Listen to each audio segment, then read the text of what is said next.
¿Qué onda, raza? ¿Cómo están? Sean bienvenidos a un nuevo episodio de Originalmente Santi. En esta ocasión tenemos a un invitadazo muy especial. Lo conocemos aquí como el cronista de Ciudad Victoria. Está con nosotros el maestro Francisco Ramos Aguirre. Maestro, bienvenido.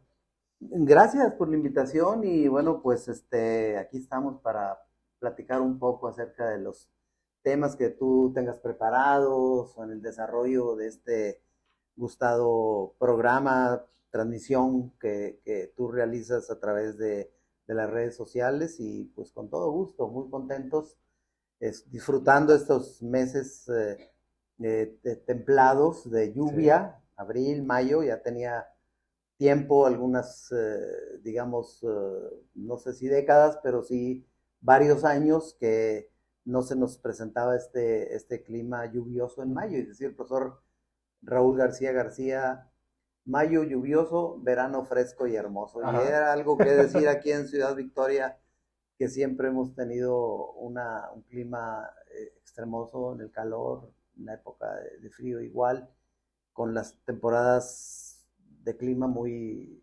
marcadas, ¿no? Sí. Maestro, me gustaría un poco, digo, yo sé que mucha gente ya lo conoce aquí en Tamaulipas y en Ciudad Victoria, pero me Uh-huh. gustaría que se presentara un poco, a lo mejor con los jóvenes que nos van a ver, ¿no? Ah, sí, Para que conozcan claro, un poco de su por trayectoria y supuesto. su educación.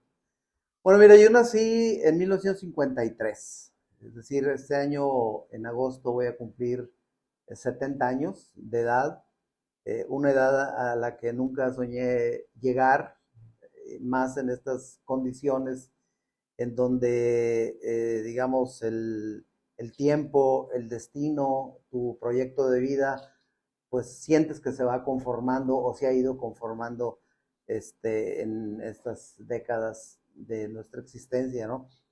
Y nací, bueno, pues en Saltillo, Coahuila, radico aquí en Ciudad Victoria desde 1972, es decir, 51 años también de esta vida tan generosa y hospitalidad que se me ha brindado en esta capital tamaulipeca. Yo realicé mis primeros estudios allá en Saltillo, Coahuila, lo que fue la primaria en el Colegio María Álvarez de Rodríguez, luego en una secundaria federal, como todo mundo, bueno, la mayoría, ¿no? Y pues estaban de moda en ese entonces, en los años 60, empezaron a surgir el sistema educativo a nivel nacional de una mayor cobertura. Pues la preparatoria un bachillerato que se llama Ateneo Fuente, yo fui la generación 105, fui la generación Juárez en 1972, y bueno, ha pasado mucho tiempo de eso, ¿no? Y después, por situaciones de mi bachillerato, que había sido en el área de ciencias biológicas, elegí venirme aquí a Ciudad Victoria con otros compañeros egresados de aquella institución y me inscribí en la Universidad Autónoma de Tamaulipas en la Facultad de Medicina y Veterinaria. Así es de que yo tenía mi opción de ser médico, humano, así como tú lo vas a hacer, o ingeniero agrónomo, biólogo, químico, o veterinario, o carreras afines a estas áreas. Y pues fue una situación, ahora sí también que como del destino, ¿no? Porque estando yo platicando con unos amigos ahí en una plaza enfrente de la catedral, dijeron, oye, pues mañana vamos a ir a presentar examen. ¿Y eso cómo está? ¿Dónde queda ahí la ciudad? Pues vamos y presentamos examen. Tal que, digamos, animado por este momento, por esta circunstancia, en la cual yo tenía definido que iba a estudiar ingeniería agronómica o ingeniero agrónomo, en la Escuela de Agricultura Antonio Narro. De hecho ya estaba en los cursos propedéuticos. Pues me gustó aquí, la ciudad la vi bonita, muy arbolada, sería una ciudad entonces de unos 100, 120,000 habitantes. Llegamos en agosto a presentar el examen, septiembre. Fue una temporada muy lluviosa, supongo, porque el río San Marcos pues traía muchísima agua, ¿no? La avenida por el vado, pues ahí hasta aprovechamos hasta para bañarnos cuando nos novateaban allá en la escuela. Y así de que estaba, pues me gustó prácticamente la ciudad, ¿no? O sea, muy acogedora, con un buen ambiente estudiantil en ese entonces. Y se vivían momentos interesantes dentro del área social, cultural de aquí de la localidad y sobre todo educativa. Creo que fue los momentos en los cuales hubo un gran despegue por parte del sector educativo universitario, particularmente, y que nos tocó vivir esa transición, por así llamarlo, de una universidad que había tenido otros rectores que en ocasiones duraban un año, 2 años, 3, sí, de 4 de luego, pero ya fue como una universidad en la cual ya hubo un posicionamiento más institucional respecto a los periodos, aparte de otros aspectos que pudiéramos analizar, ¿no? Así es de que pues aquí nos la pasamos bien, tranquilos, asistiendo a las actividades sociales que nos correspondieron en ese entonces, ¿verdad? Sobre todo, pues que descubrimos que era una población muy alegre, muy participativa, de mucho baile, de mucha música, mucha gastronomía también en sus áreas correspondientes. Era una ciudad pequeña, había pocas casas, digamos, para habitarlas, ¿no? La mayoría estaban en el centro de la ciudad, las casas de los que alquilaban a los jóvenes que veníamos de asistencias y todo eso. Casi no había mucho empleo como ahora, o oportunidades de empleo que algunos de nosotros sí buscábamos, porque era una manera de que pudiéramos ayudarnos un poco en el sostenimiento de nuestros estudios. Ahora, pues los jóvenes pueden realizar tareas por días, por horas, por ciertos horarios y te puedes tener un ingreso que pueda servir. Es otra cosa, pero es un ingreso que antes no aspirabas a eso. Sí. Entonces, pues me tocó una temporada, un ciclo que pues relativamente pues, fuimos felices, contentos con todo lo que estaba pasando. Perfecto. Y en ese entonces, secundaria, preparatoria, por ahí, ¿ya tenía usted ese gusto por la historia? ¿O vino ya después que llegó aquí a la localidad? No, yo creo que tenía yo esa inquietud desde la niñez. A mí particularmente mis pláticas de mi infancia siempre fueron en torno a cosas que tenían que ver con la historia, pero con una historia reciente, digamos, de mis padres, de mis abuelos, de las familias que yo conocía, porque por temas más bien relacionados siempre con la revolución, ¿verdad? Con la independencia y sobre todo con la revolución, porque mi abuelo fue un revolucionario constitucionalista, fue un capitán de caballería que perteneció a los ejércitos de Venustiano Carranza y que también se involucró en aspectos que tenían que ver con, digamos, apoyos que él otorgó al ejército en 1913, cuando pues después de la muerte de Madero se organizan los ejércitos carrancistas, constitucionalistas que le llamaban, para firmar el Plan de Guadalupe, y pasaron por la hacienda de mi abuelo, y entonces mi abuelo pues los ayudó con unas cabras, que él tenía un rancho que se llamaba La Gamuza, y pues para alimentar a los revolucionarios. O sea, pues, la gente necesita dinero, transporte, alimentación, pastura para el ganado, etcétera. ¿Aún existe La Gamuza? Sí existe, sí, es un rancho ahí medio perdido ahí entre Ramos Arizpe y Monclova, ¿no? O sea, estamos ahí.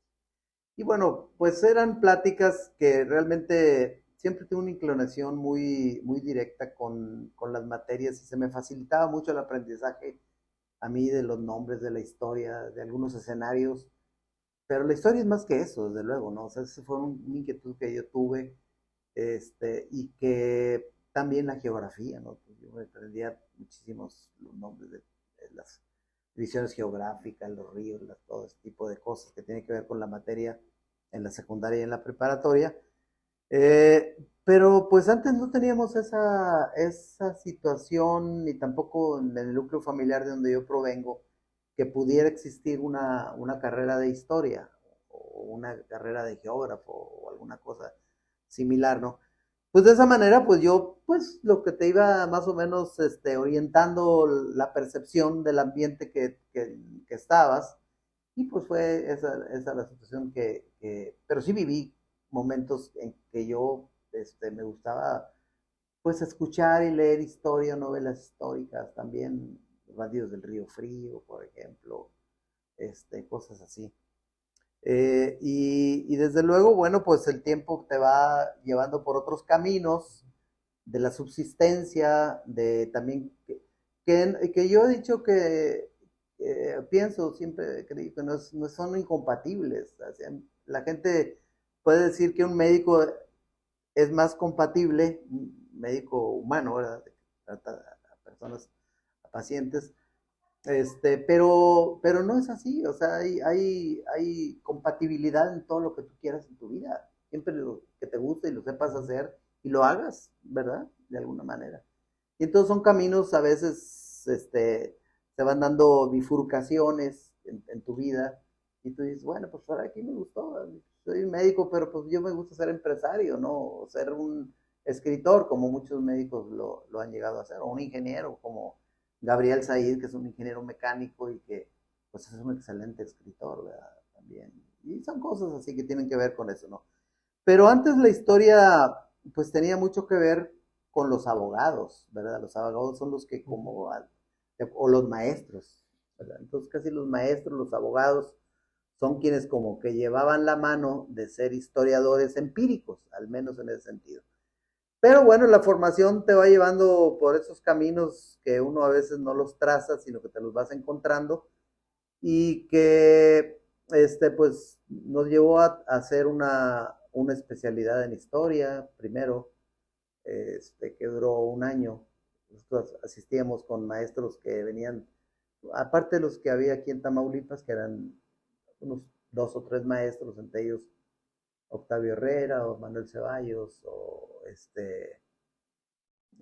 pues son básicamente los que nos impartían materias y luego ya llegan maestros de otros ámbitos a nivel nacional, ¿verdad? Como el del Instituto de Investigaciones Históricas de la UNAM también y llegaron del Instituto Mora, ¿verdad? También llegaron otros maestros del Colegio de México, egresados de esas instituciones, y eso nos enriqueció bastante hacer después de la especialidad, hacer una maestría, que ya era, digamos, más rigor en cuanto a lo que exige para tu preparación académica y para la visión que debes de tener, sobre todo en el aspecto de la investigación y de la vocación que puedas tener. Muchos de los que terminamos, pues no siguieron con su carrera de historiadores, aún así que estudiaron maestría, publicaron muy poco, no publicaron sus tesis, solo no terminaron el grado,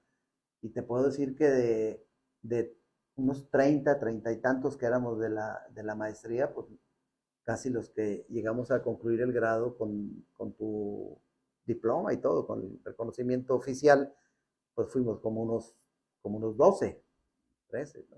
Muchos no, definitivamente.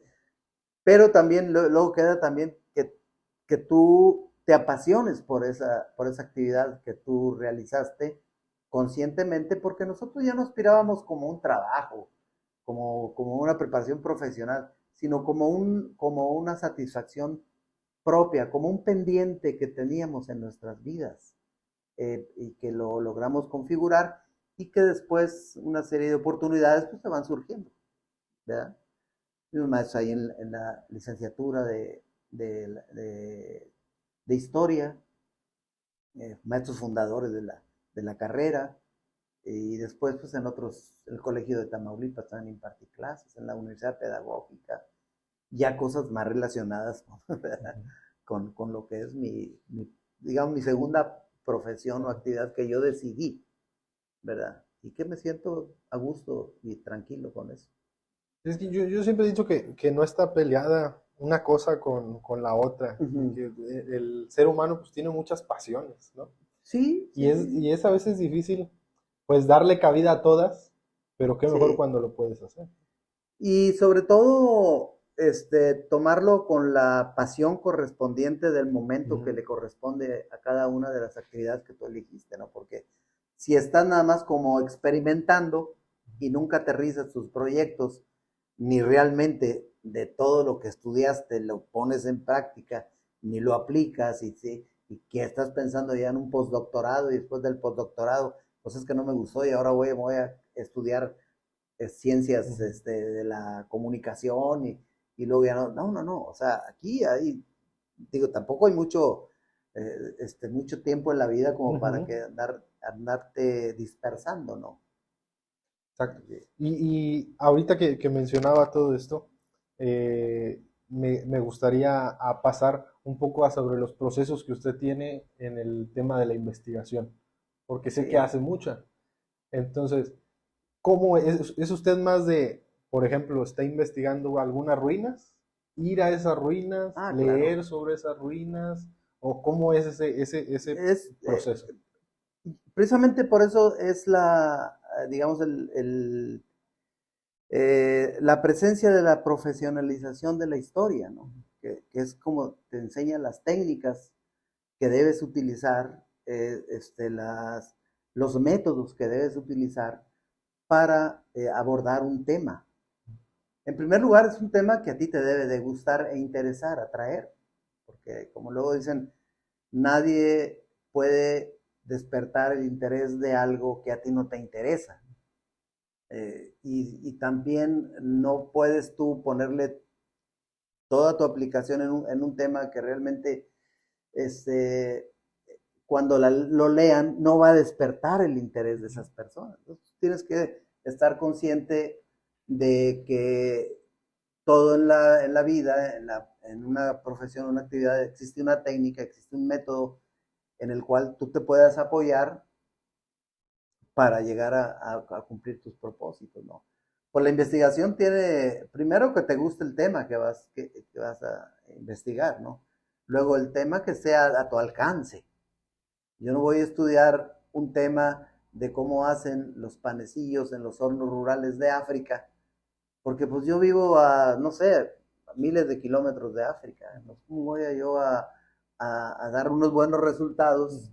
Pues por lecturas, etcétera, pero no es lo mismo. O sea, en cambio, si tú me dices, bueno, vamos a estudiar la gastronomía local a través de los hornos panaderos rurales, pues yo sé que aquí alrededor del entorno de Ciudad Victoria y que en muchos municipios de Tamaulipas, de las áreas rurales, de las áreas semidesérticas, de San Carlos, de la Huasteca, pues existen los hornos panaderos rurales. Entonces yo puedo ir aquí a 5 kilómetros saliendo de la ciudad, al ejido Benito Juárez o al ejido Alta Cumbre y me voy a topar con 4 hornos rurales y yo los puedo investigar. Entonces ese es un aspecto, ¿verdad? Que sí tienes que tener pues, el conocimiento del tema, el interés sobre abordar el tema, cómo abordarlo y desde luego buscar qué representa socialmente ese tema para el ser humano, porque el ser humano, desde el punto de vista histórico y cultural, está en todos los acontecimientos de la vida cotidiana, ¿verdad? No está exento de nada. La música, la ciencia, la medicina, lo que es el deporte, la gastronomía, etcétera, pues es parte de la actividad humana. Y entonces lo que tú tienes que hacer en este caso es tratar de buscar para construir una investigación, un artículo, un ensayo, una opinión periodística, una novela histórica, una película, tienes que allegarte de las fuentes. O sea, al menos que tú estés inventando una novela de ficción, o un cuento, o una poesía. Bueno, eso ya tienes, aún así tienes que tener una cultura general, ¿verdad? Para llegar a esos afanes, ¿no? Entonces tú tienes que acercar le dicen el estado de la cuestión. ¿Qué es lo que existe en este sentido? Entonces el historiador el historiador es un investigador. Investigar quiere decir indagar, buscar, la búsqueda. ¿Y qué búsqueda estás tú tratando de alcanzar? Pues una búsqueda que tenga que ver con la verdad. La historia se escribe con fuentes y tú vas a buscar una hipótesis o una verdad que tú vas a comprobar que eso que tú estás diciendo es cierto. Porque yo te puedo estar hablando cosas o dando algún tema y si tú dices, bueno, ¿y dónde lo leíste eso? O compruébame que es cierto. o yo dudo que lo que tú me estás diciendo sea cierto. Compruébamelo, nada más.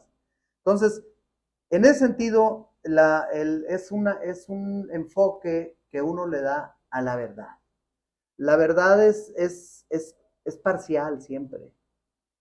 Podrá haber otro que compruebe, que tenga mejores datos, mejores métodos como investigador, o mejores fuentes, que aporte su propia verdad y que parte de la verdad que tú hayas opinado sobre determinado tema, sea nada más un elemento que ayude a esa construcción de la verdad de la otra persona. Entonces, bueno, ese es un método de la búsqueda de las fuentes, ¿verdad? Y luego viene la interpretación de las fuentes. Yo le ponía un caso aquí a compañeros de ahí de la oficina de la crónica, de cómo uno a veces hace una mala lectura de una fuente. Y esa fuente la encontré en un periódico y en ocasiones por estar pensando en el artículo, que te llama tanto la atención, que no analizas bien exactamente el párrafo, lo que dice, y entonces cómo vas a interpretar eso que está diciendo. ¿Verdad? Decía eso que lo acabamos de publicar hace días de unos andarines, de unos visitantes que venían de paso aquí por Ciudad Victoria, de tránsito, que a veces llegaban a pie, en bicicletas, en un carro, en un jeep, en avión, viajeros, que eran a caballo incluso también. Y esa fuente dice que él llegó en 1953 y que ya estaba retornando, me parece que retornando a su país, y que del cual, a Colombia, que del cual había salido en julio, primero dice en julio, que salió en julio del 53, y el periódico es de enero de 1953. Entonces, ¿quién se equivocó? El año, que fue en julio del 52, y se equivocó, pero lo dice más adelante, la fuente dice que el colombiano con toda su familia, que ya llevaba niños, así que de 3, 4 años, luego ya más adultos, retornaba de Canadá después de 17 años de haber salido de su país. Entonces como que era una cosa así de revoltura, la cual, si no tienes un ojo crítico en el estudio de las fuentes y el cruce de fuentes también, dices, no es la única fuente, hay más fuentes. Bueno, fue la única fuente que yo localicé y no encontré más, porque el señor de apellido Ramírez, que decía que él iba a escribir un libro, pues no lo escribió. Yo lo busqué en Google, lo busqué su nombre, etcétera, entonces ya no le busqué más. Puede haber que sí lo escribió también. Entonces hay esa confusión que después digo, caray, yo aquí estoy un poco mal, y leo la fuente y es textual, y yo no debía haberlas interpretado textual o explicar que así era la fuente, pero que yo tengo que reconocer que había unas situaciones que no estaban correctas. Eso es la crítica de fuentes, esa es la cruce de fuentes, que en ocasiones, pues, cometes un error de esa naturaleza, del cual no estás exento, pero que sí un lector acucioso, crítico, puede decir, pues esto está mal escrito. Y pues sí, puede ser que esté mal escrito, pero es una fuente que se cita, pero yo debía haber aclarado que esa fuente es incorrecta. En fin. Entonces después es la interpretación, digo, entonces tú tienes que aprender a interpretar. Es todo un proceso.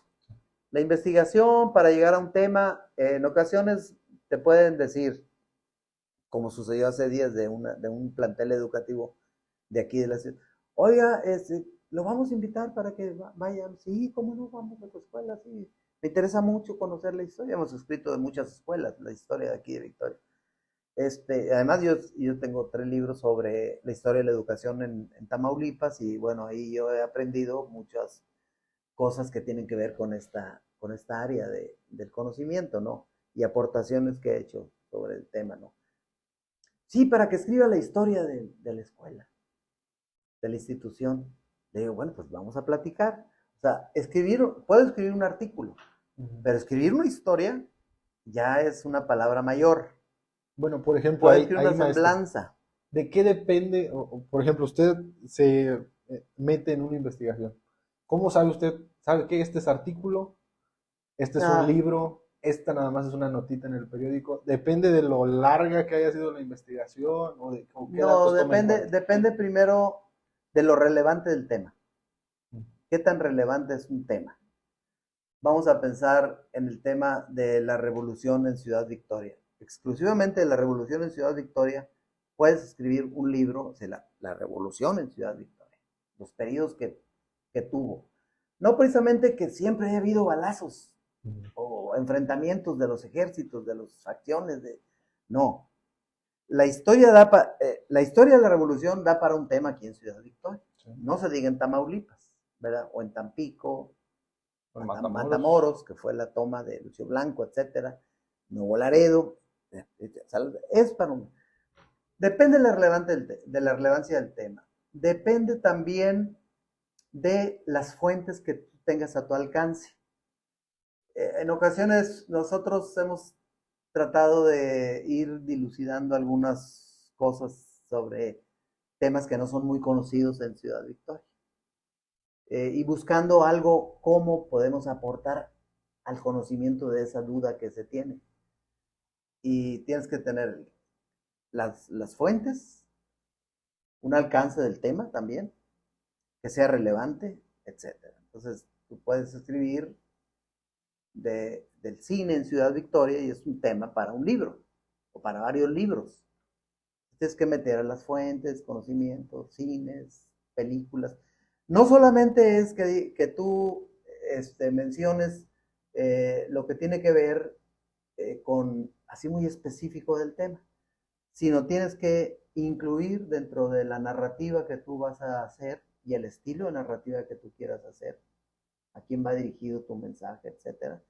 Tienes que también ser el contexto. ¿Cuál es el contexto?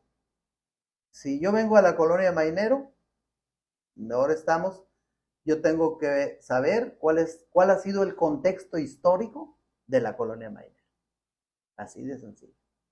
Desde que no tenía un puente para pasar, desde que se creó la capilla de la Virgen de Guadalupe, el santuario, desde que se creó la colonia, quiénes fueron sus primeros pobladores, qué hacían esos pobladores, cuál era el nivel económico de esa época, por qué se llama Guadalupe Mainero la colonia, cuáles han sido los personajes que habitaron aquí, el río Verdito, que fueron los primeros habitantes que llegaron aquí en un sector de esta misma colonia, por qué llegaron y por qué se llamaba la colonia Río Verdito, ¿verdad? Que era el río San Marcos, pues le hubieran puesto el río San Marquitos, ¿no?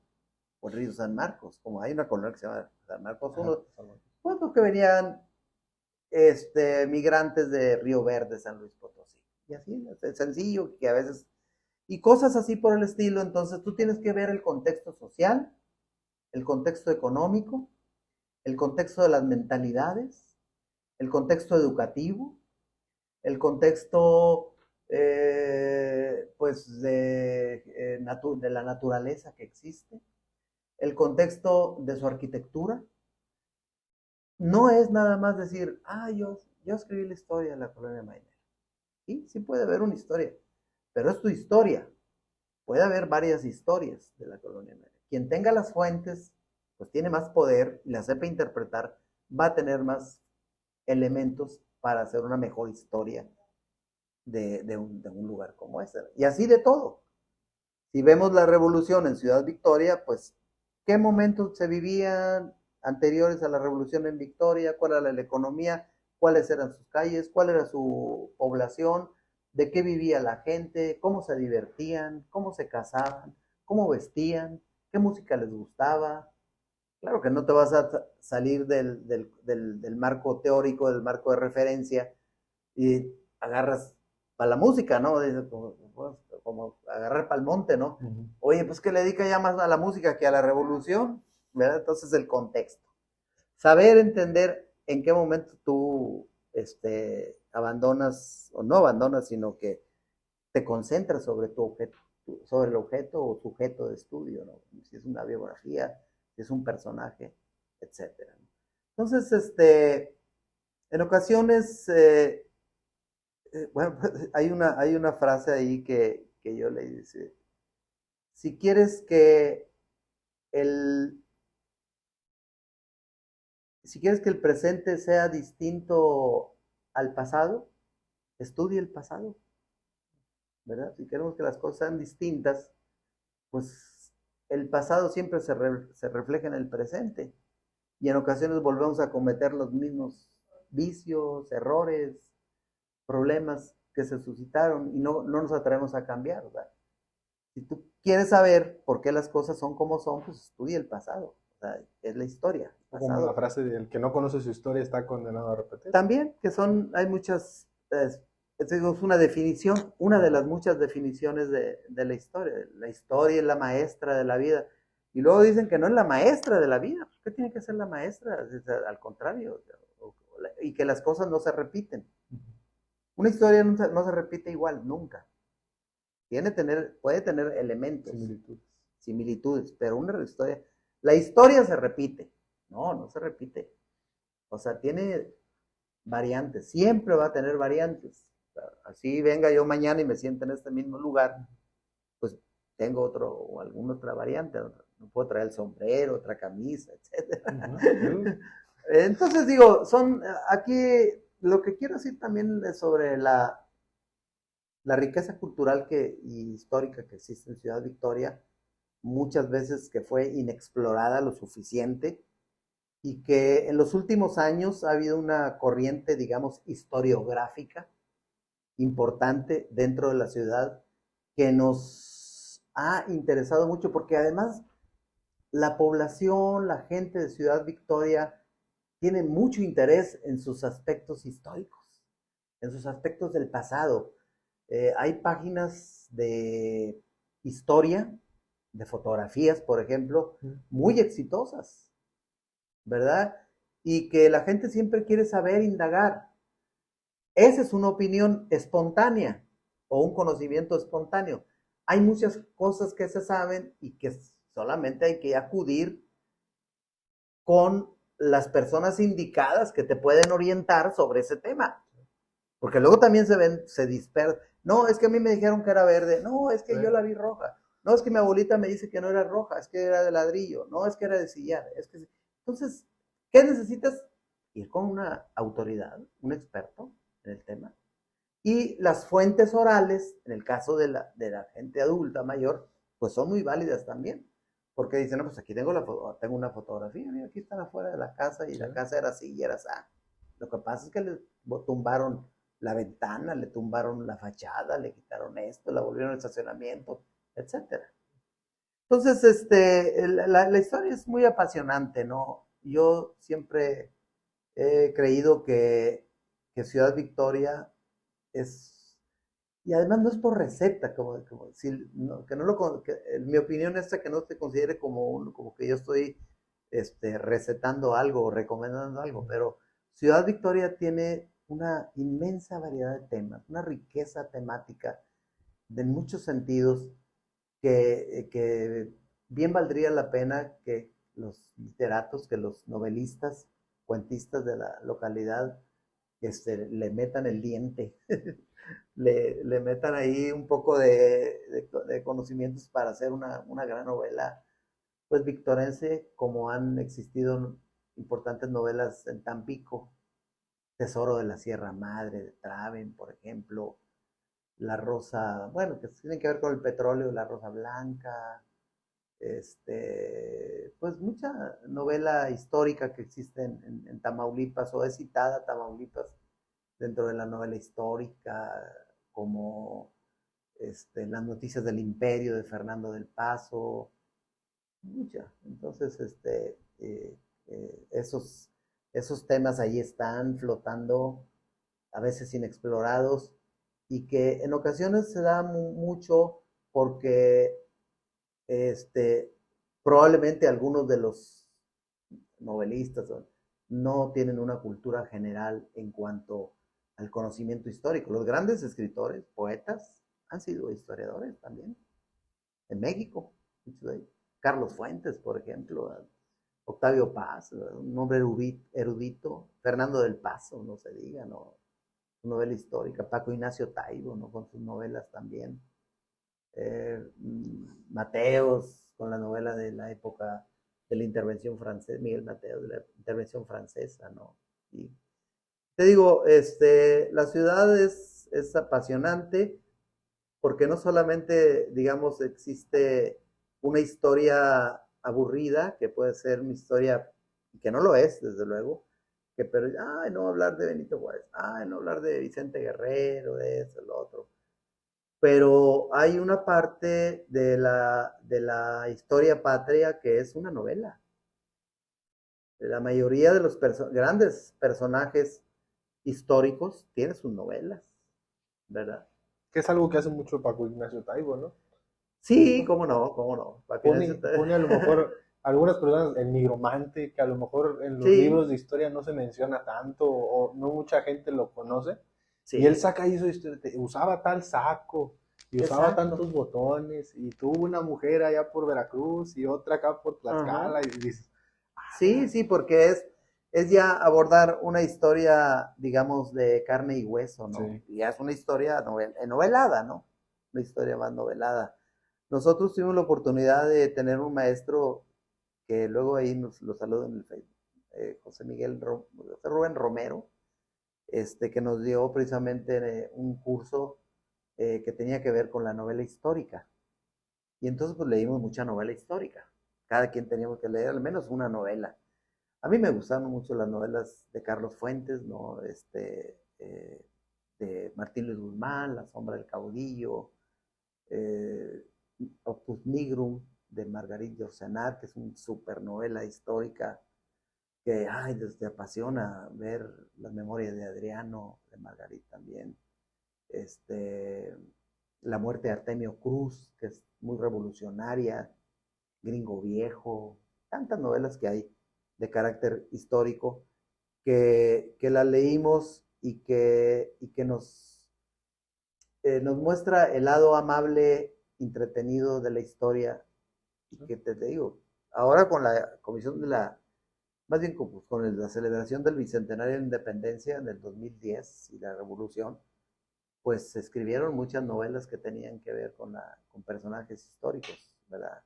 Sor Juana, digo, José Ortiz de Domínguez, Leonardo Vicario, que también tiene sus novelas, Agustín de Iturbide, Hidalgo, ¿verdad? A quien todos les decían, papá, padre, ¿no? Menos sus hijos le decían tío. No, bueno, son muchos. Y ahora, se estaba escribiendo una novela por parte de un amigo que, pues, lamentablemente tuvo un accidente que lo dejó postrado, que es un escritor de Río Bravo, Tamaulipas, eh, cantautor también de varias canciones. Él escribe la novela que se llama El beso de la virreina. Ya ves toda la historia que hay en torno a Sor Juana Inés de la Cruz. Es un tema de carácter histórico, ¿verdad? De un personajazo que es Sor Juana. ¿Te imaginas? La virreina enamorada de Sor Juana, etcétera, cosas así de esa época, ¿no? Y es una muy buena novela, se la edita Editorial Planeta, luego escribió también una serie de cuentos en una editorial importante, y este escritor, José Luis, se llama José Luis C. Luis, se llamaba como artista, porque él escribe también canciones muy populares que yo creo que fueron lo que le hicieron que sobreviviera. Era un maestro rural, egresado aquí de Tamatán, y una de sus canciones era La Coloreteada, ¿no? Ahí viene la ahí va coloreteada. acá La niña bailando. fresa.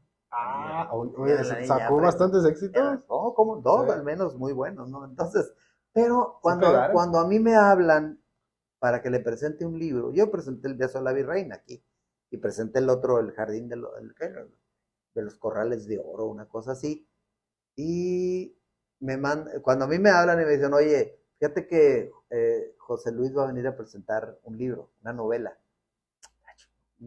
José Luis, pero ¿cómo? Sí, pero ¿qué novela va a presentar? Va a presentar El beso de la virreina, de Editorial Planeta. pero ¿cómo es eso? Le dije, pues yo lo conozco más bien por la coloreteada y por la otra. Sí. Se me hace como que de mucha altura el beso de la virreina con Sor Juana, una novelona, como para pensar Sí, en que el escribió. gran salto que dio. Pues sí. Y además estaba por terminar una novela sobre Pedro José Méndez. Y es que siento que ahí a Y, veces y se murió. Digo, no se murió, quedó postrado. se quedó postrado en un accidente automovilístico. Ese como a veces tiene más repercusión o más difusión estos temas que a lo mejor para algunas personas parecerían burdos o un poco más coloquiales, Sí, sí, sí. a diferencia de los grandes sucesos históricos que han tenido. Por ejemplo, ya ve la coloreteada cómo pegó, Pues y a lo sí. mejor el beso de la virreina lo conocen algunos pocos, ¿no? Sí, sí, pues fue más o menos un éxito porque dentro del premio de la novela de Planeta, pues logró colocarse como una novela más o menos vendida y de los primeros lugares, ¿no? Y desde luego hay otros escritores y escritoras tamaulipecos muy importantes como Cristina Rivera, ¿no? Que es una mujer talentosísima, ¿no? En cuanto a matamorense ella.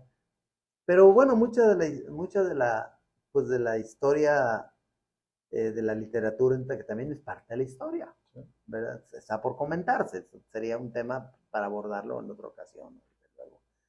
Pero digo, la riqueza de la gran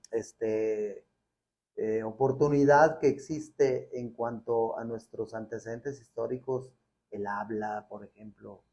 No, pero los personajes, los viajeros que estuvieron aquí en Victoria.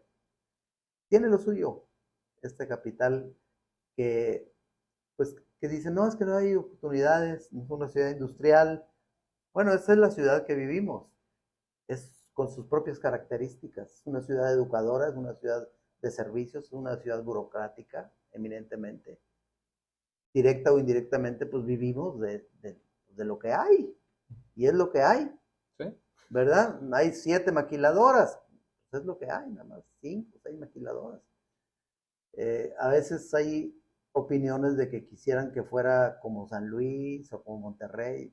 Yo no quisiera que fuera como esa ciudad, sinceramente, porque también han perdido muchos aspectos que tienen que ver con la calidad de vida en cuanto al aspecto humanístico, ¿verdad? Que lo tienen, desde luego, ¿no? Pero que se va perdiendo toda esa cosa del tráfico, la ciudad ya amplísima, millones de habitantes, carrera. Todo también se van perdiendo esos aspectos. Pero son ciudad de Monterrey, pues ya que le queda Monterrey, extenderse hacia Ramos Arizpe. Ahora con los nuevos proyectos creo que la gente va a vivir en un lugar que a nosotros se nos hacía bien, pues muy rural, muy sí. Aislado, desierto, creo que se llama Las Higueras o Higuerillas, o no sé, creo que queda cerca de Ramos Arizpe y que pues dicen, no, pues ya mejor vamos a vivir a Ramos Arizpe que a Monterrey y ahí van a buscar la calidad de los servicios. ¿Sí? Se acabaron las sierras, se acabaron todo lo urbano. Vete a Monterrey a las horas pico, de cuánto tardas en cruzar Monterrey. Ese problema, ¿no? También la sobrepoblación que ha habido por esa migración que ha habido de los diferentes conurbado, totalmente, todos sus municipios conurbados, migrantes, una ciudad de alta calidad de economía, si tú lo quieres, pero que también de alta calidad de costos, ¿verdad? Eso sí. Yo prefiero comprar chochas a 30 pesos, un recibo de chochas que otra, que así, en fin. Eso sí, la carne Ramos, ¿ya cuánto cuesta? Sí, ya se ha extendido mucho la carne. Sí, había un meme que salía ahí en Facebook del dueño de la Ramos y el de San Juan, sí, hablando, porque iba a ser el clásico regio, pues cuánto no iban a vender. Sí. No, pues esos momentos son estelares para la economía, claves. Eso sí. Y ahora, maestro, yo había, ¿cómo se llama? Antes de la plática, he dicho con usted que íbamos a tocar el tema de la música. Muy aquí bien. En Victoria, en Tamaulipas. Entonces me gustaría que fuéramos hablando un poco de eso, porque yo siento que a lo mejor la historia, hay gente que la conoce, otros aspectos de la ciudad también los conocen, pero a lo mejor la música originaria de aquí de nuestro estado se ha ido a lo mejor disolviendo un poco entre el paso de las generaciones.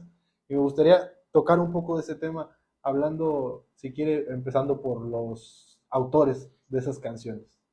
Ah, bueno, mira, bueno, pues el tema de la música es uno de los que a mí me apasiona mucho, porque pues desde niño me ha gustado la música. Inclusive tiene libros, ¿no?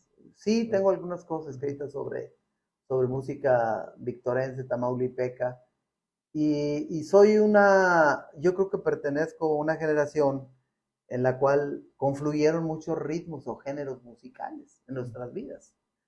Lo hayamos querido o no, pero así fue, ¿verdad? Después tú tienes tus propias inclinaciones con el tiempo, ¿no? O en el caso mío, digo, para hablar en una situación de carácter personal, que desde luego que se puede reflejar en otros amigos o gente de nuestra generación, ¿no? Pues la radio y la televisión fueron factores que nosotros vimos crecer desde los años 50. La radio viene de los 30, si tú quieres, más o menos. Pero en los años 50, 40, 50 fue el gran auge de la radio. Entonces escuchamos, toda nuestra vida de infancia fue de radio. Y fue de escuchar esa influencia cultural de este medio de comunicación, en la cual iba implícita las novelas, las radionovelas, los programas deportivos. Entonces conocías a todos los grandes deportistas de aquella época del béisbol y las actrices de las telenovelas, y también la música, pero no era solamente un género musical, o sea, nosotros tocó al menos lo que fue el surgimiento o el auge del bolero romántico, de la música tropical, de la sonora santanera, el Pérez Prado, el mambo, cómo fueron introduciéndose estos ritmos en nuestras vidas. Y luego también, pues las grandes orquestas que influyeron mucho en la música de los años 40 a los años 60, y desde luego también los cantantes rancheros, Pedro Infante, Jorge Negrete, Lola Beltrán, Lucha Villa, las Jilguerías, las hermanas Huerta, las hermanas, todas las hermanas que quieras ahí, porque había muchos duetos ahí de hermanas, ¿no? De la música norteña, de los conjuntos norteños, del bolero norteño, de la cumbia norteña, de las cumbias colombianas. Entonces fue un conocimiento así que dices, en el rock, desde luego, ¿no? Me gusta mucho, pero el rock en español, el rock de los 60, y luego ya viene el rock pesado, a partir de los años 70, muy metálico, que hubo gente que ahí se quedó nada más, y a eso les gustó de mi generación. El puro rock de Led Zeppelin, de John Mayer, de Cat Stevens, los Rolling Stones, todos esos grupos que a mí sí me gustaron y los escuché, pero no me cubrieron, algunos sí, pero no en lo particular, así que yo haya sido un fanático de siempre de esa música. ¿No? Bob Dylan sí, en fin.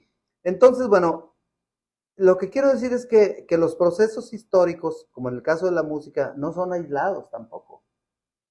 O sea, lo que sucede en Ciudad Victoria, lo que sucede en el mundo, en muchas ciudades del mundo, sucede en Ciudad Victoria, ¿verdad? Porque es un proceso histórico que no es regional, no es un proceso aislado, que nomás a los victorenses nos incumbe que hayamos escuchado esa música, no. Entonces, pues, desde luego que tiene todo un origen histórico la música, desde la música prehispánica, que se daba aquí en la región de una manera muy rústica, que conocemos a través de instrumentos, de objetos que están en los museos, sonajas, pitos, flautas, flautines de sus de carrizo, ocarinas, cosas así, que son instrumentos de percusión también. Bueno, esos, los mitotes que organizaban los indígenas que cita Francisco Santamaría, con peyote, que le daban vueltas y vueltas, y a una fogata, comían carnitas asadas también, etcétera. Y desde luego el desarrollo que se da con la presencia de los españoles aquí vamos a pensar en Ciudad Victoria, que los originales músicos pues, los cita vihuelas, guitarras, los cita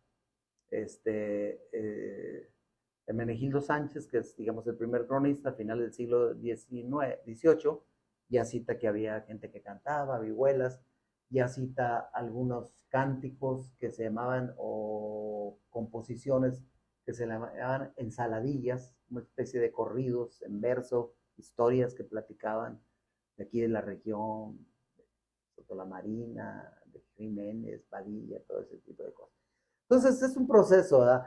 Pero vamos ya a actualizarnos un poco, digo, aterrizando algunas cosas ya más cercanas a nosotros, a las generaciones cercanas, que pudiera ser que habláramos, no sé, del origen de nuestras primeras canciones, que fueron éxitos, por decirlo así, entre comillas, se hicieron muy populares, que pudiera ser, digamos, el cuero, ¿verdad? El Cuerudo es una canción que para mí es anónima, no hay un autor que se mencione como autor. Pero El Cuerudo, que es una canción, yendo de Tula a Jaumabe, me encontré con un ranchero, otros dicen vaquero, traiba su cuaco retinto, otros dicen iba en su cuaco retinto, todo vestido de cuero. Uno dice le pregunté, y otros me preguntó a dónde iba, y otros dicen que no es de Tula para Victoria, y es una de Tula a Jaumabe, entonces ya hay ciertas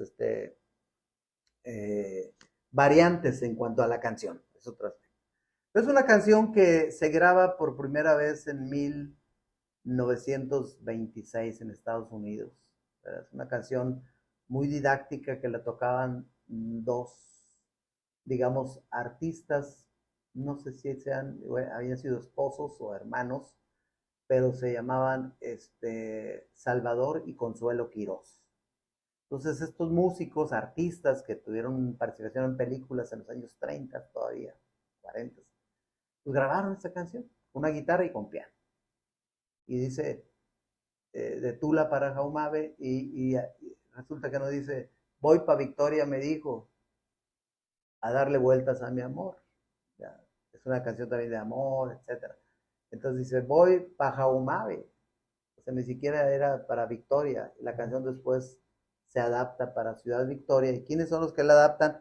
La adaptan su segunda grabación que hacen de la pieza, que hacen en Estados Unidos también, que se llama Los Trovadores Tamaulipecos, 1927, 28, cuando ya existían los trovadores, que digamos son los primeros músicos así que tienen un nombre a nivel nacional y que surgieron en Tampico, pero fueron, digamos, un desarrollo también aquí en Ciudad Victoria, gracias a Emilio Portes Gil. Así es que esta canción pues fue nuestra canción de las primeras. Así es.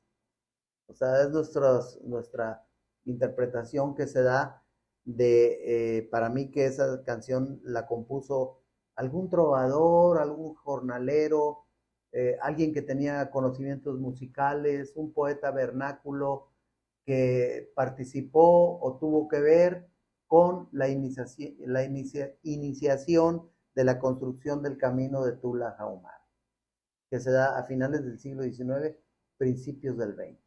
Para mí que pudiera tratarse de un personaje que la compuso en ese lapso, digamos, entre 1890 y 1900 aproximadamente.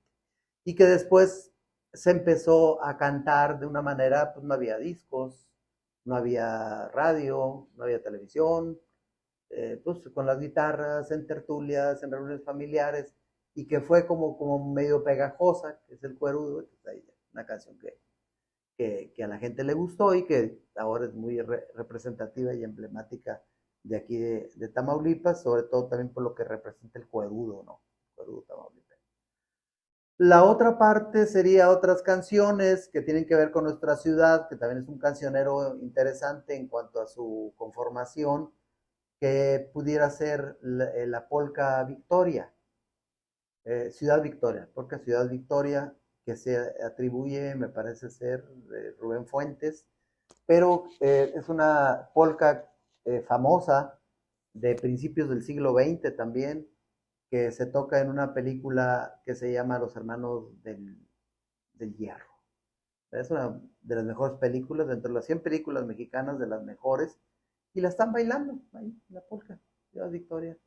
No me acuerdo del ritmito, pero pues ahí la vas a encontrar tú y la pones ahí. Ah, bueno. La polka esta, yo para mí que no es de, Rubén Fuentes hizo los arreglos y la recomposición, porque en los archivos de la UCLA, de la Universidad de Los Ángeles, California, existe una versión digital interpretada en una boda de unos mexicanos a principios del siglo. Entonces, para mí que es una, digamos, es una copia o una reinterpretación que hace Rubén Fuentes de esta canción. Y así hay muchos casos, de canciones que se atribuyen unos, pero que son realmente de otras personas. Pero esa es otra historia. Esa es una, es la canción Victoria, pues es hermosa también canción. A mí la que más me gusta es la canción Victoria de Tomás Guillén. Tomás Guillén, que fue un maestro tamaulipeco, que compone esa canción, que es allá por el norte, tierra de pasiones, entre las montañas se encuentra escondida, es de Tamaulipas, la flor consentida y todo eso, ¿verdad? Entonces una canción que graba en aspecto musical Sergio Cárdenas, por ejemplo, y una interpretación coral y también pues, participativa del tenor Fernando de la Mora, que es una interpretación hermosa esa canción. Esa y bueno, desde luego por lo que es todo el guapango, la perla tamaulipeca, corridos que tienen que ver con Ciudad Victoria, músicos importantísimos que hemos tenido también en compositores, igual, pues La Bola de Cristal de Herman Morris, ¿no? Que es un bolero muy bonito, ¿no? La Bola de Cristal, de músicos de aquí de la colonia Mainero, como Gabino Hernández, que participó en muchas grabaciones importantísimas que era un extraordinario violinista, ¿no? Era un extraordinario, hay que por ahí escribir alguna cosa de él, ya la publicamos. Pues también, por ejemplo, Simón Lam, que le da una canción para que la interpreten los Panchos, nada más y nada menos que un trío pues, de los más famosos del mundo, ¿no? En cuanto al bolero, interpretación del bolero. Los dos, que se llaman Los Dos la canción, seguiré hasta el fin de este mundo y todo tipo de cosas. Pero la participación dentro de la música mexicana, en el cancionero mexicano, es muy interesante, es muy abundante también, por parte de Tamaulipas, no solamente por Ciudad Victoria, en este caso sí, pero Tampico, Nuevo Laredo, Reynosa, pues el rock and roll, Ben Ibarra, ¿no? Y los tríos y los músicos que hubo allá en Los Ángeles Azules, había unos allá en Matamoros también, que tuvieron cierto éxito a nivel nacional.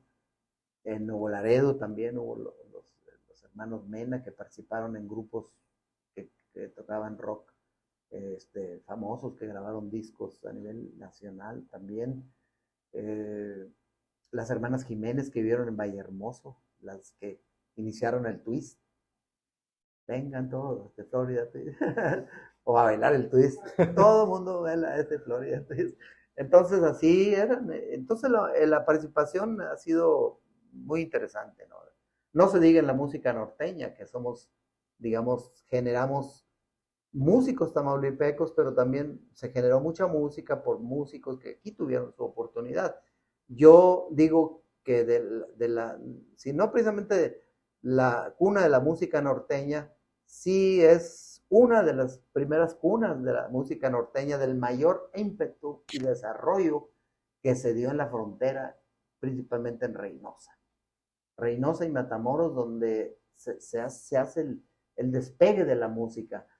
Si bien Monterrey ya existían, pero Monterrey no era un mercado que en los años 40 y 50, 60 representara lo que representó la frontera por las oportunidades del desarrollo de la música y la grabación de la música que hubo allá. En Mission, Texas, con los discos Falcón, en los discos Ideal, en Nopal, en San Antonio, Texas, y todas las disqueras periféricas que existieron, de discos de 78 revoluciones, no, sí lo hizo Monterrey con algunos discos, pero no en esa época. El desarrollo musical y discográfico se dio en la frontera. Entonces los Alegres de Terán, los Doneños, y Palomo y el Gorrión. No, el Palomo y el Gorrión no, pero sí fue, por ejemplo, con él, los Relámpagos del Norte, con él Reina, Ramón Ayala, el papá de Bobby Pulido, los Dueto Estrella de Miguel Alemán. Juan Villarreal. Juan Villarreal, el cachorro de Juan Villarreal. También son grupos que tuvieron muchísimo éxito. El Huracán del Valle, Narciso Martínez, el Ciego Melquiades, que estuvieron presentes ahí. Bueno, en fin, podríamos citar a muchísimos más, ¿no? Que se generaron ahí, Flaco Jiménez en San Antonio, los duetos femeninos, Lidia Mendoza, Chelo Silva, también mucha gente que se distinguió en la frontera por su calidad musical y que para mí Reynosa y Matamoros son la gran plataforma para el desarrollo de la música norteña. La polca, la redoba, el chotis, la cumbia norteña, el corrido, con sus diferentes vertientes y épocas y temáticas que ha tenido a lo largo de la historia. Que salen mucho de aquí, ¿no? Los corridos. Sí, sí. Hay mucho corrido. Desde luego el corrido por revolucionario es a nivel nacional y con mucha presencia en los estados donde hubo una revolución digamos, más fuerte, pues, con mayor presencia. Pero en las temáticas que siguen de pistoleros famosos y de caballos, y ahí entra Tamaulipas en ese tema. Y luego temas del narcotráfico, etcétera, también entra un poco. Y temas digamos, de cantautores fronterizos. Bueno, podemos mencionar bastante. ¿Qué opinión tiene ahí, maestro, en esto de que a veces a los corridos se les quiere ver de mala manera? Porque dicen que influyen en algo los pensamientos o la cultura que tiene, ¿cierto? Pues yo pienso que retratan una época. ¿Sí? Y que los compositores y que la manifestación cultural vernácula y popular pues no tienen la culpa de eso. ¿Sí? De los escenarios que se viven, de la realidad que se vive. O sea, ¿cómo puedes cambiar la realidad? ¿De qué vas a componer si no es de eso? En el caso de muchos compositores, ¿sí? Que tiene que ver con la realidad. Cuando era la época de la revolución y por revolución, pues ahí estaban los pueblos revolucionarios. Cuando hubo catástrofes ciclónicas, desastres ferroviarios, terremotos, pues ahí estaban los corridos. Ahora, pues de lo que hay otras vertientes que yo ya no me he metido mucho a estudiar eso, pero de las historias que se cuentan sociales en torno a los ambientes y contextos que se viven en otros estados de la República. ¿Qué opinión tiene de ahora de la música actual? ¿Le ha gustado alguno? A mí me gustan dos o tres canciones que tienen que ver con la banda grupera. La banda sí me ha gustado porque además hay un músico pues casi tamaulipeco como fue Severiano Briceño, pues que va a Sinaloa y les compone el sinaloense, el de Nabolato, ¿no? Que de Nabolato, la tambora y que me toquen la tambora y todo tipo, pues eso es un músico tamaulipeco, ¿no? Y desde ahí viene la música de banda, ¿no? Desde la tambora, el tamborazo de todos los originarios de aquel entonces, que ahora pues son sus descendientes quienes ejecutan me gustan algunos de los cantantes que se hacen acompañar de banda. Me gustaba mucho como, ¿cómo se llamaba el gallo? ¿El Valentín Elizalde? Valentín Elizalde, como tocaba, esos eran de los que a mí hay otros de tamborazo también que es el Barzón, me reventó el Barzón, sí. Ese es otro, es músico de por allá, Cruz Lizárraga, pues también el original, me interesa, músicos de allá de por allá, Gilberto, el Sonora querida, bueno, Gilberto Valenzuela, se llamaba Gilberto Valenzuela. Y otros más, ahora me escuché una canción ahí que me gustó mucho, que tiene mucho que ver con la tuba, Ajá. No sé si así se llama, ¿Recuerda cómo se llama? pero no recuerdo la canción, pero es un solo de tuba que está muy interesante el Ajá. concepto que maneja. Sí, yo nunca lo había escuchado como un solo de tuba, y que lo hace muy bien, por cierto.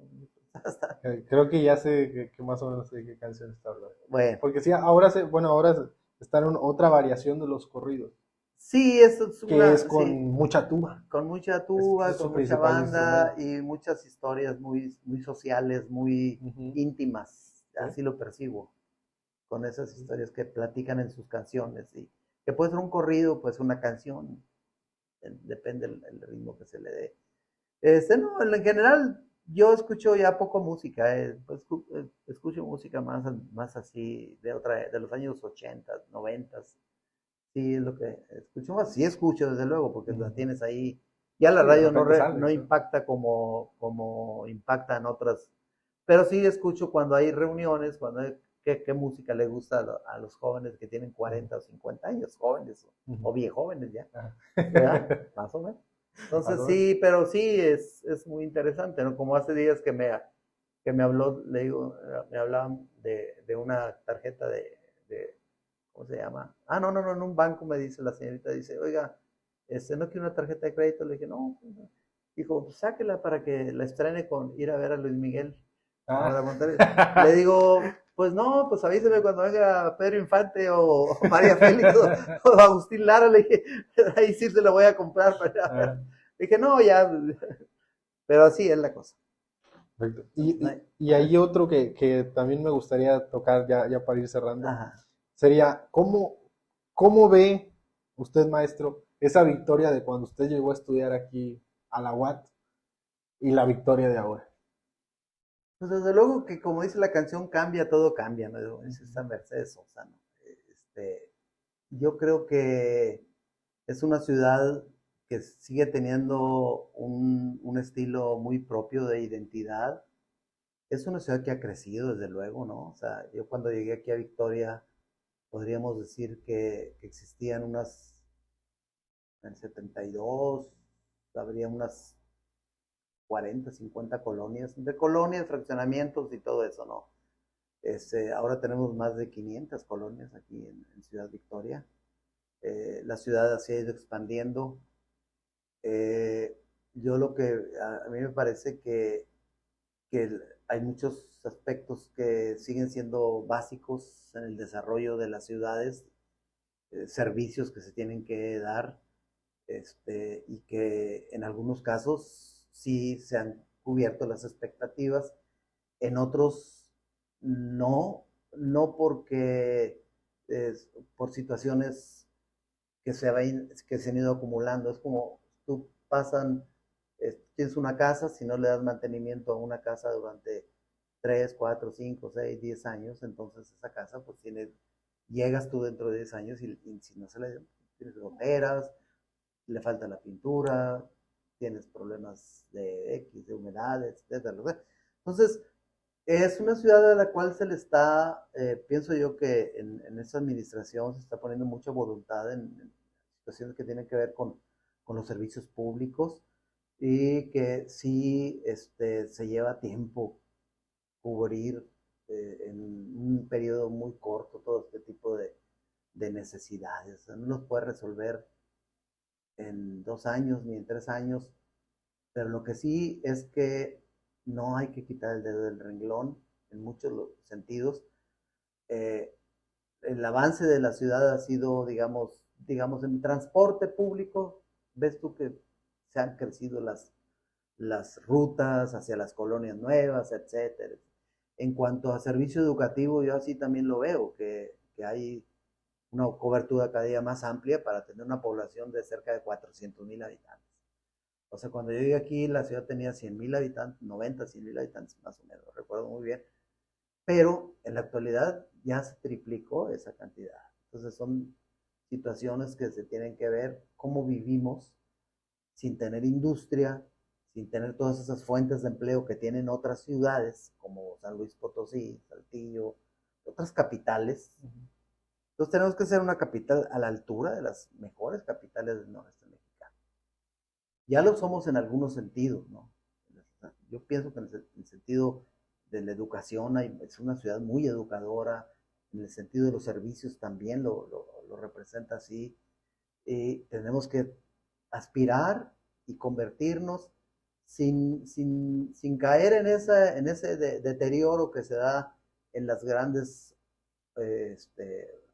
urbes, ¿verdad? Poblacionales, que quieres mucha industria, que quieres mucho trabajo, muchas carreteras, miles de trailers pasando aquí todos los días. Imagina San Luis, que todo el día están pasando miles y miles y miles y miles de trailers, Querétaro, y carros y todo. Oh, no, eso digo, no lo veo mal, pero digo, sí, sí. yo no me gusta convivir con ese ambiente. Tampoco. Pero yo creo que el concepto de ciudad amable, hospitalaria, de una identidad muy, muy propia de los victorenses, de la amabilidad, de lo afectivo y de lo que tiene que ver con todos los aspectos de la vida social y cultural, ahí va avanzando. Perfecto, maestro. Pues yo le quiero dar las gracias por echarse la vuelta aquí por el estudio. Espero que luego se pueda dar una segunda invitación para seguir tratando. Quedaron muchos temas en el tintero, la Revolución Mexicana, también la participación de Tamaulipas en la cubana. Entonces, claro, muchos temas que quedaron en el tintero. Cuando gustes, órdenes. Cuando quiera pasarse por aquí, es bienvenido. Perfecto. No, entonces, muchas gracias a todos los que vieron el podcast. Cuídense mucho, raza. Nos vemos en otro episodio. Bye.